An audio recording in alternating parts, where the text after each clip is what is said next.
Choo choo choo! 5, 4, 3, 2, 1. Welcome home.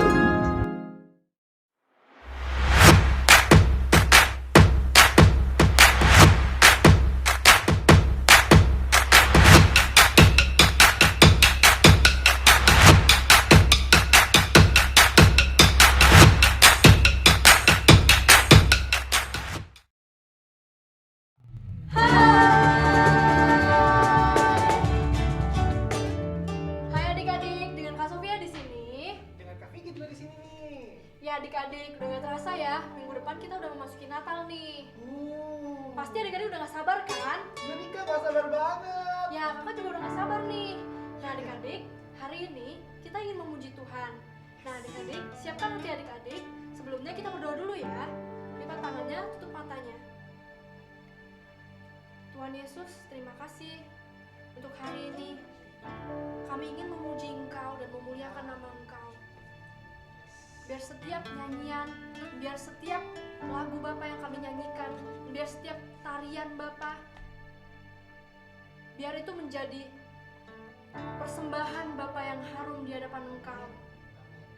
Kami ingin memberikan yang terbaik Bapa untuk Engkau. Terima kasih Tuhan Yesus. Dalam nama Yesus kami telah mengucap syukur. Haleluya.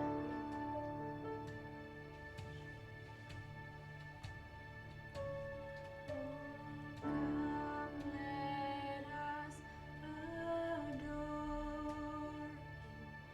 Oh, come, let us adore Him.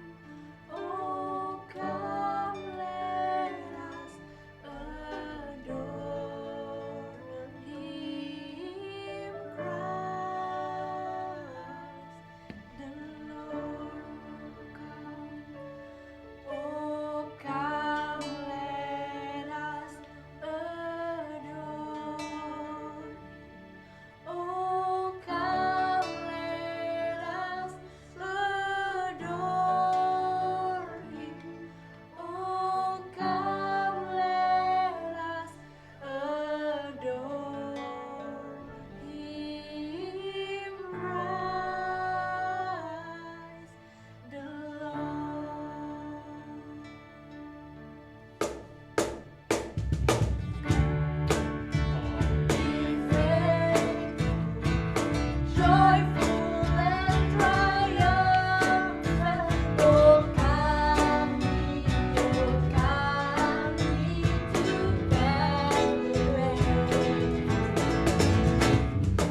Engkau ada di kanan kami, di kiri kami, di atas kami, di bawah kami.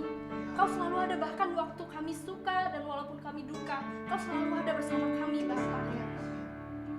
Bapa, hari ini kami menyiapkan hati kami untuk menyembah Engkau.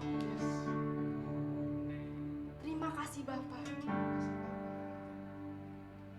Dalam nama Yesus.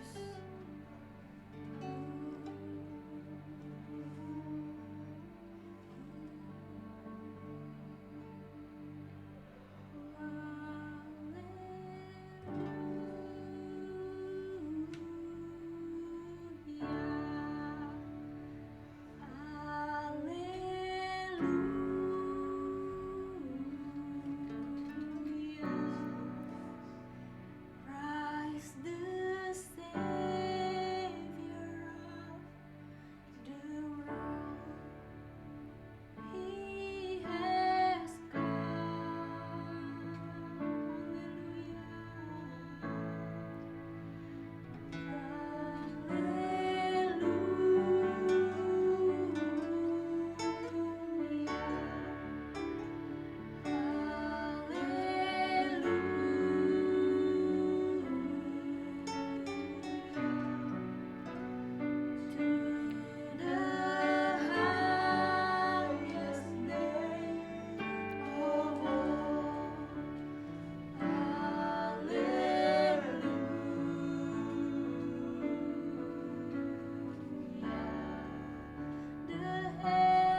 kami anak-anak-Mu Bapa. Menyiapkan hati kami Bapa untuk mendengarkan firman Engkau hari ini. Buka telinga kami Bapa, biar Roh Kudus Bapa mengajarkan kami dan membantu kami untuk mengerti setiap firman yang dibagikan hari ini. Kami berdoa Bapa,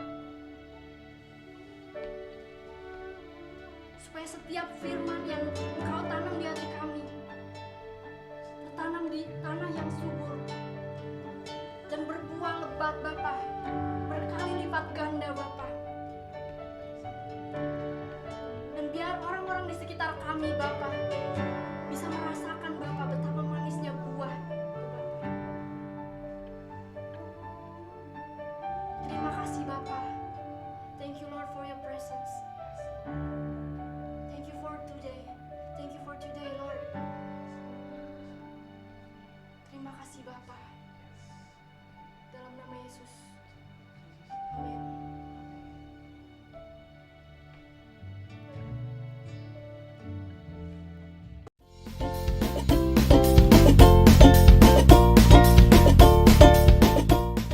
Hai Little Disciples, gimana nih kabar kalian? Kakak yakin kalian semua sehat ya? Seperti biasa, sebelum adik-adik masuk ke firman Tuhannya, adik-adik siapin dulu Alkitab, alat tulis, dan yang pasti hati ya. Enjoy the service!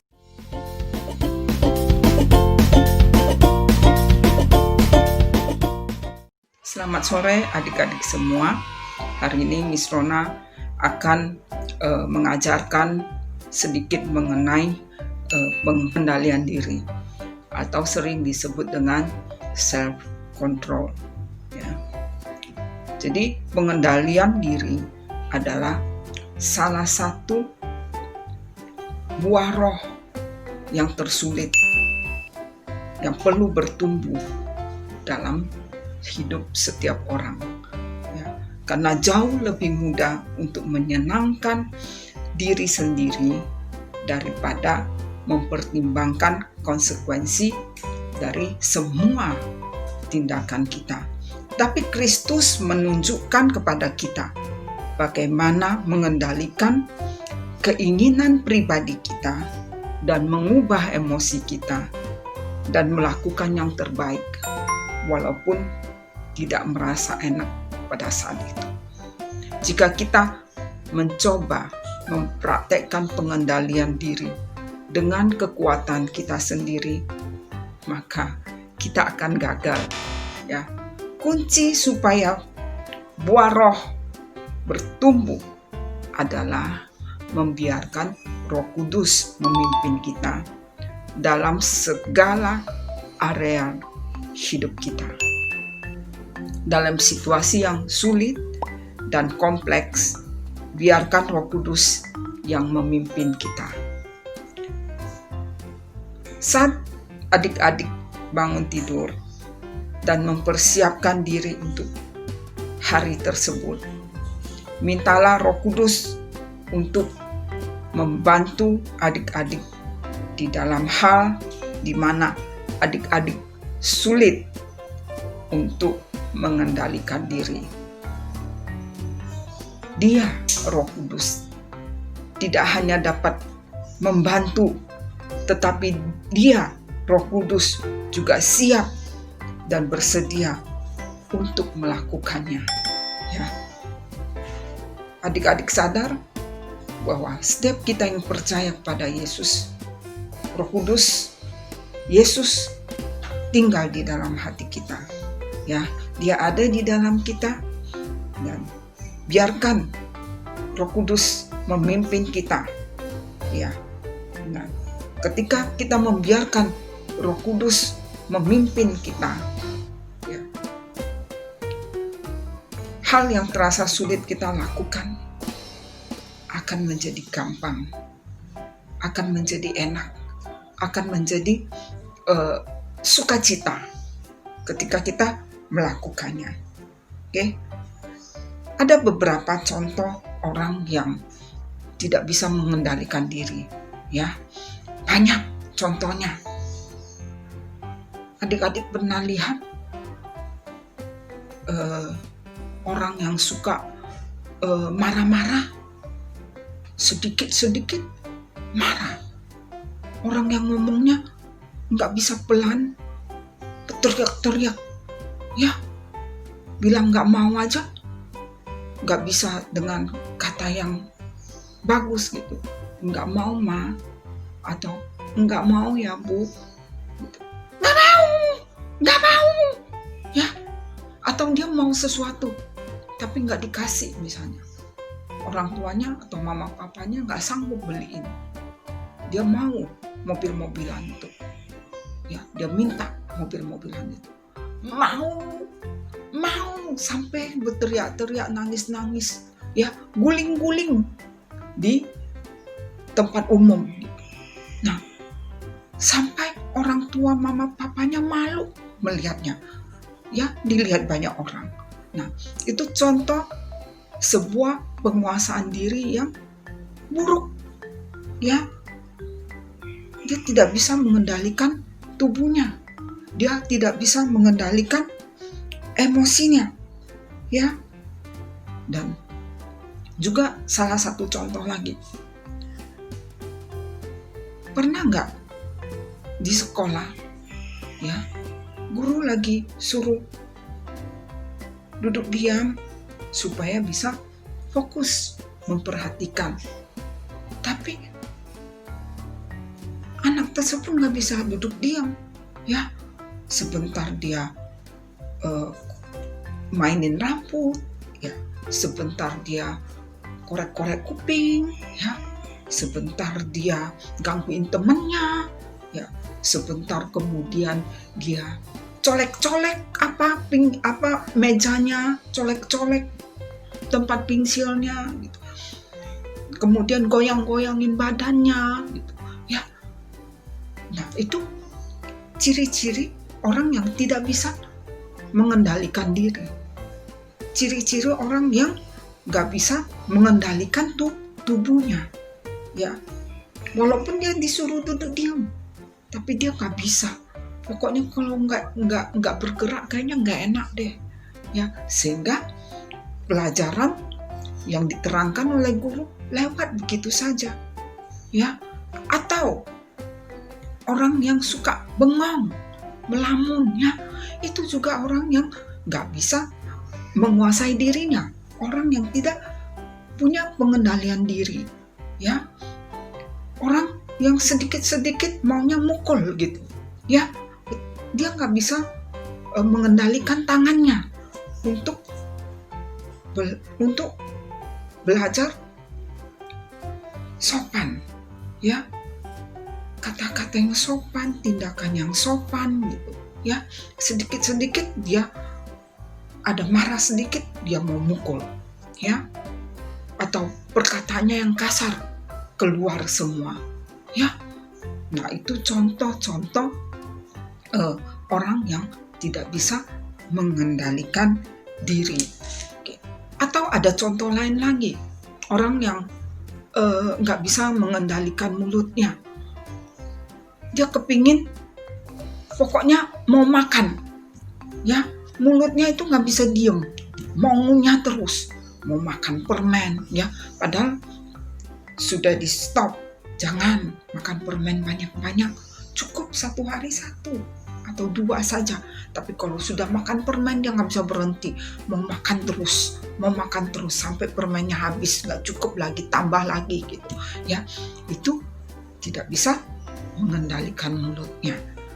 Dan terus ada orang yang suka ngomongin orang, ya, jelek-jelekin orang, ya, jelekin temennya, ya, nggak bisa simpen rahasia, walaupun itu hal yang nggak boleh diomongin, dia ngomongin keluar, dia ngomongin kepada siapa saja yang dia temuinya, ya.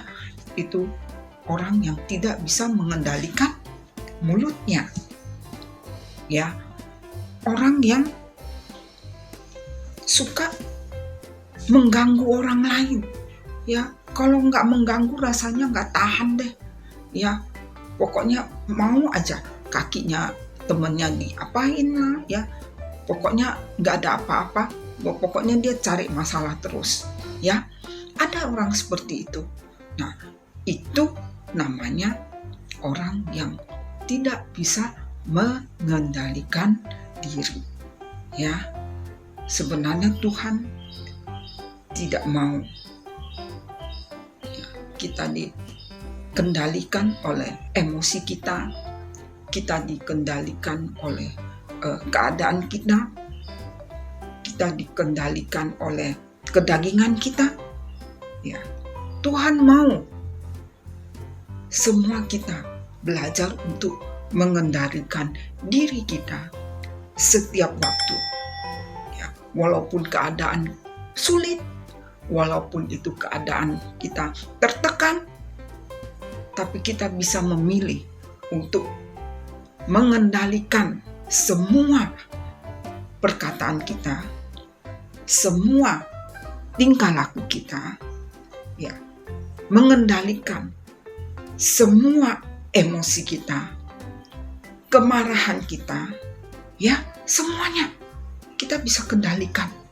Nah, Miss Rona mau tanya, apakah adik-adik membiarkan hal-hal kecil membuat kita menjadi marah?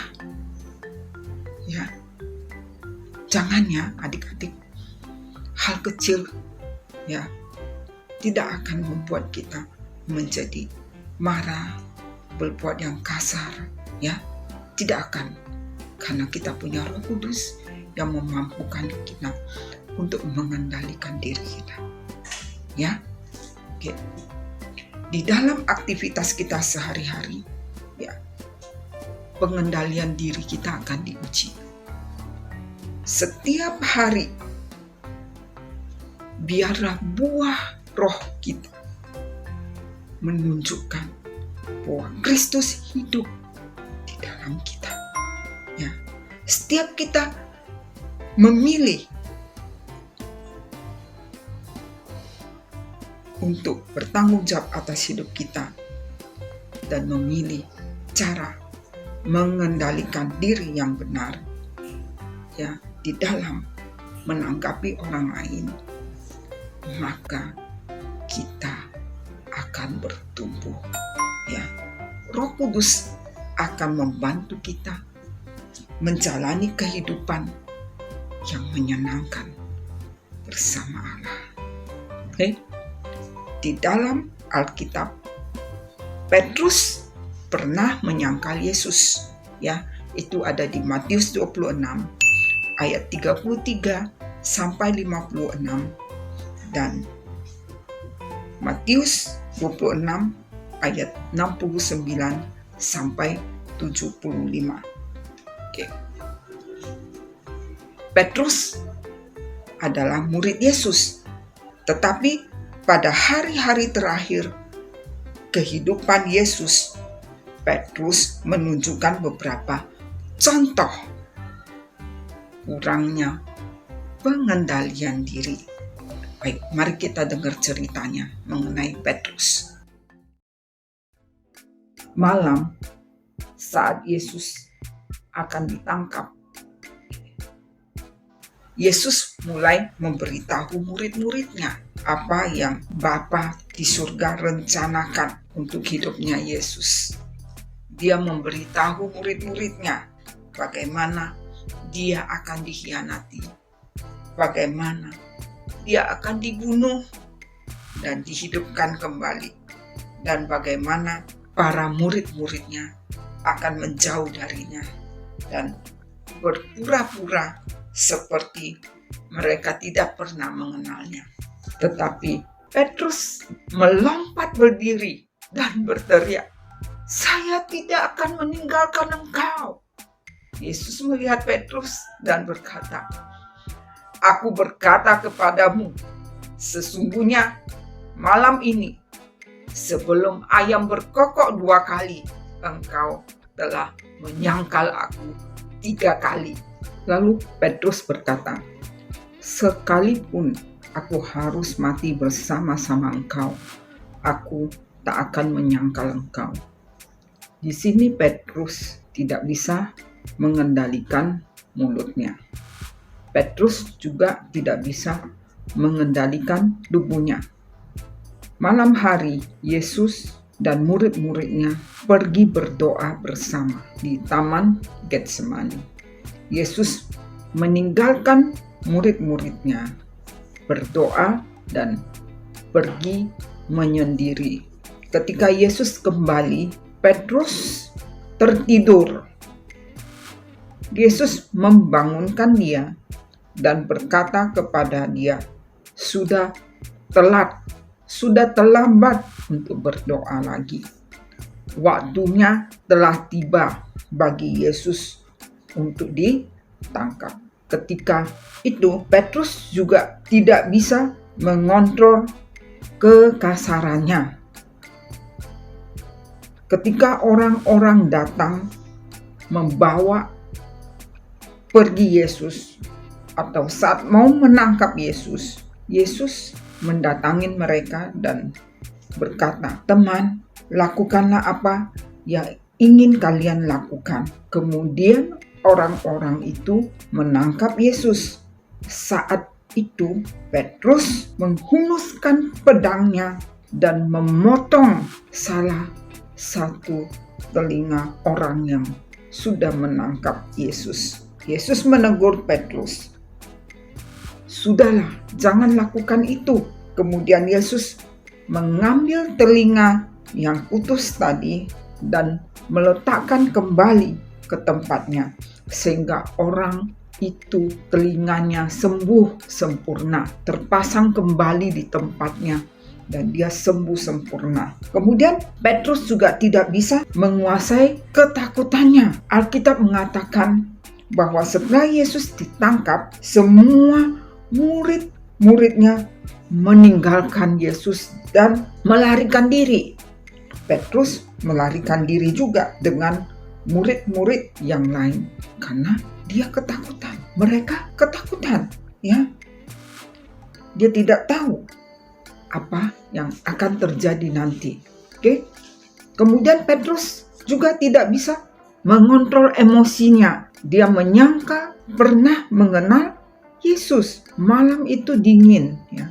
Ketika Yesus pergi, dibawa oleh orang-orang yang menangkap dia. Orang-orang berkumpul di sekitar api unggun untuk menghangatkan diri.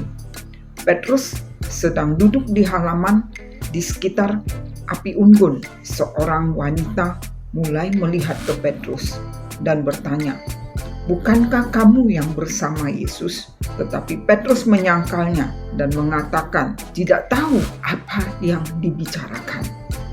Beberapa saat kemudian, ada orang lain lagi melihat Petrus dan berkata, "Saya tahu kamu adalah salah satu murid Yesus." Tetapi Petrus mengatakan, "Tidak, aku tidak, bukan." Sekarang dia mulai gugup. Kemudian 1 jam kemudian orang lain berkata lagi kepada Petrus, "Kamu adalah salah satu dari mereka. Kamu berbicara seperti mereka." Petrus kembali mengatakan kebohongan dan meyakinkan mereka bahwa dia tidak mengenal Yesus. Saat itu dia mendengar seekor ayam jantan berkokok. Untuk kedua kalinya ayam jantan itu berkokok. Kemudian dia teringat apa yang Yesus katakan.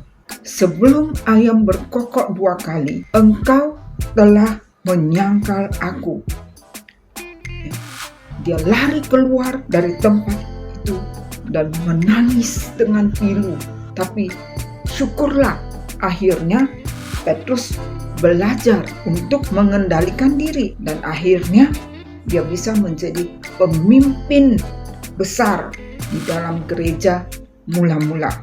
Dan sekarang mari kita lihat cerita mengenai Yesus. Ya, Yesus tidak seperti Petrus, ya. Yesus adalah model pengendalian diri yang sempurna. Oke. Di Taman Getsemani, Yesus tetap terjaga dan berdoa. Ketika orang-orang datang untuk menangkap dia, Yesus menyapa mereka dengan tenang. Kemudian dia juga menyembuhkan telinga prajurit yang telah dipotong telinganya oleh Petrus. Dia membiarkan penuduh-penuduhnya menangkap dia, walaupun hal-hal yang dituduhkan ke Yesus itu palsu semua. Ya, Yesus tidak membela diri. Dia tidak marah. Yesus tetap bisa mengendalikan dirinya. Yesus tetap bisa menguasai dirinya. Oke. Adik-adik mau jadi seperti Petrus atau mau jadi seperti Yesus? Oke.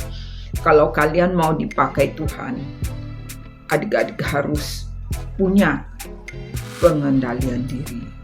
Adik-adik harus punya self-control, okay? Pengendalian diri, penguasaan diri akan memberi kuasa atas perasaan dan tindakan kalian. Kalian akan hidup dan berjalan di bumi tanpa tercemar olehnya. Okay? Alkitab memberi kita beberapa alasan untuk mengendalikan diri kita. Di 1 Petrus 5 ayat 8. Katakan, sadarlah dan berjaga-jagalah. Lawanmu si iblis berjalan keliling sama seperti singa yang mengaum-ngaum dan mencari orang yang dapat ditelannya. Berarti mengendalikan diri agar kita bisa berjaga-jaga terhadap musuh yang berusaha menelan kita, yang berusaha untuk menipu kita, yang berusaha untuk menggagalkan rencana Tuhan di dalam hidup kita. Ya, jadi kita perlu untuk mengendalikan diri agar kita bisa berjaga-jaga terhadap musuh yang jahat itu. Ya. Yang kedua, pengendalian diri membantu kita untuk kita bisa berdoa. Mari kita lihat di 1 Petrus 4 ayat 7. Kesudahan segala sesuatu sudah dekat. Karena itu, kuasailah dirimu dan jadilah tenang, supaya kamu dapat berdoa. Kemudian yang ketiga, pengendalian diri membantu kita agar tidak ditaklukkan musuh. Amsal 25 ayat 28 katakan, orang yang tidak dapat mengendalikan diri adalah seperti kota yang roboh temboknya. Ya, jadi adik-adik nggak mau ya, karena kita nggak ada pengendalian diri, kita nggak ada tembok-tembok kota kita itu seperti rata dengan tanah. Ya, jadi serangan dari musuh itu gampang masuk nanti. Ya, jadi berusahalah untuk mengendalikan diri kita. Karena pengendalian diri membantu kita agar tidak ditaklukkan oleh musuh. Ya. Jadi mau seperti Yesus atau mau seperti Petrus? Ya. Miss Rona akan memilih ya, mau seperti Yesus. Ya. Banyak orang bergumul dengan pengendalian diri ini. Ya. Kita merasa sulit untuk mengendalikan pikiran, kita merasa sulit untuk mengendalikan emosi, kita merasa sulit untuk mengendalikan perilaku kita. Tetapi Kristus mengendalikan hidupnya. Ya, jadi jika Yesus tinggal di dalam kita, pasti kita akan bertumbuh lebih lagi dalam pengendalian diri. Ya, kita bisa taat, kita bisa ikutin pimpinan Roh Kudus. Ya, Kalau itu semua kita jalanin, percaya bahwa pasti kita akan bertumbuh di dalam pengendalian diri. Sebelum kita selesai, mari kita berdoa. Bapa di sorga, terima kasih buat sore hari ini. Bapa, biar firman-Mu mengingatkan kami bahwa Engkau ada di dalam kami, menolong kami, membantu kami, Tuhan, untuk kami bisa mengendalikan diri kami, untuk kami bisa tahu apa yang kami harus lakukan, untuk kami bisa, Tuhan, mengendalikan semua emosi kami, mengendalikan semua perilaku buruk yang ada di dalam diri kami. Tuhan, Roh Kudus, tolong kami supaya kami bisa berjalan di dalam pimpinan Roh-Mu, dan kami mau, Tuhan, firman-Mu terus yang bertumbuh dan berakar, berbuah lebat di dalam hidup kami. Terima kasih Tuhan Yesus, biar buah roh yang dari Engkau terus bertumbuh dan berbuah lebat di dalam hidup kami, membawa kami menjadi dampak bagi banyak orang, menjadi garam dan terang dimanapun kami berada, menjadi kesukaan bagi banyak orang, menjadi kesaksian Tuhan bagi banyak orang, Tuhan. Biar nama Yesus dipermuliakan melalui hidup kami. Terima kasih Bapa, hanya di dalam nama Tuhan Yesus kami berdoa. Semua yang percaya katakan amin.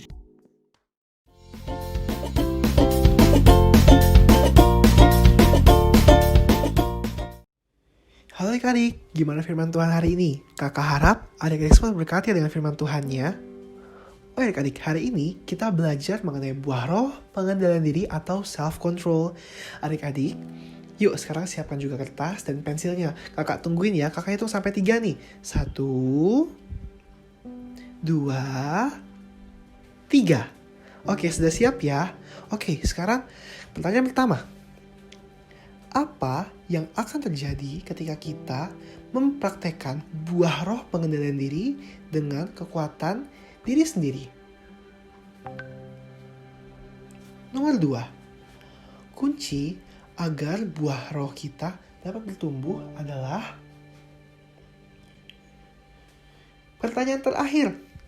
Apa yang akan terjadi apabila kita mulai untuk membiarkan Roh Kudus memimpin hidup kita? Nah adik-adik, jangan lupa dikerjakan. Setelah dikerjakan langsung kirim ke Kak Mary. Oke adik-adik, see you. Bye, God bless.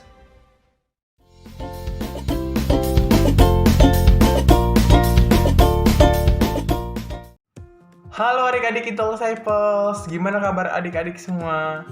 Hayo adik-adik, siapa yang udah siap nih buat dengar hafalan hari ini? Adik-adik bisa komen di kolom komentar ya. Thank you adik-adik. Nah adik-adik, tanpa berpanjang lebar lagi, mari kita mulai ayat hafalan kita. Dan ayat hafalan kita pada hari ini adalah Matius 5 ayat 44. Oke adik-adik, siap ya? Mari kita hafalkan bersama-sama. Matius 5 ayat 44. Tetapi aku berkata kepadamu, kasihilah musuhmu dan berdoalah bagi mereka yang menganiaya kamu. Sekali lagi adik-adik, Matius 5 ayat 44.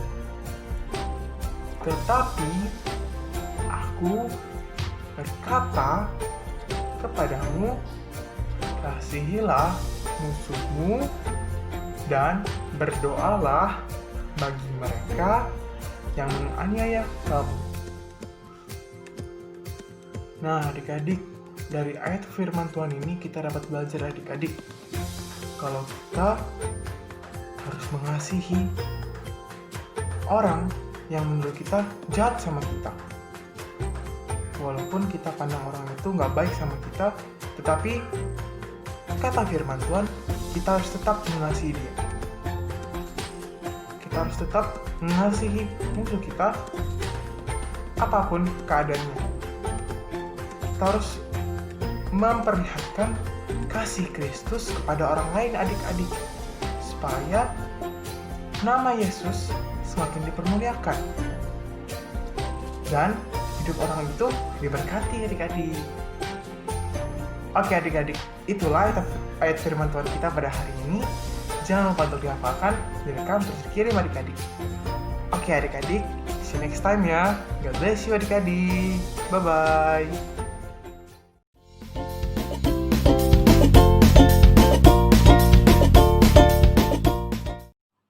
Hai Little Disciples, ketemu lagi dengan kakak.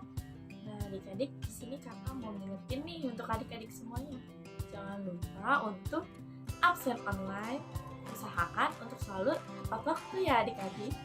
Dan yang kedua, yaitu mengikuti setiap aktivitas yang sudah diberikan oleh kakak-kakak. Adik-adik, waktunya kita sudah selesai. Happy Sunday and see you next time. Bye-bye.